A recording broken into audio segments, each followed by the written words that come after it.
Koláriku sa dozviete.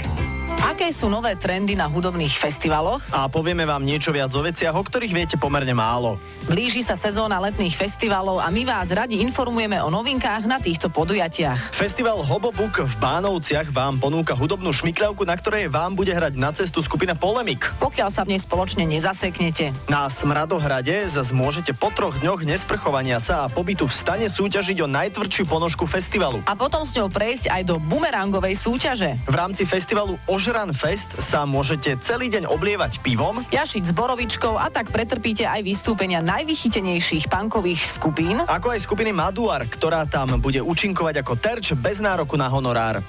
Teraz vám povieme niečo viac o veciach, o ktorých viete pomerne málo. Ivan Kumtica, žiak základnej školy z Podbrezovej, zostavil vládu pre Slovensko. Svoj návrh predniesol aj Ivete Radičovej, ktorá ešte musí prekonzultovať navrhnutie Mira Šmajdu na post ministra kultúry. Radičová sa však bojí, že by Šmajda mohol z funkcie predčasne odstúpiť.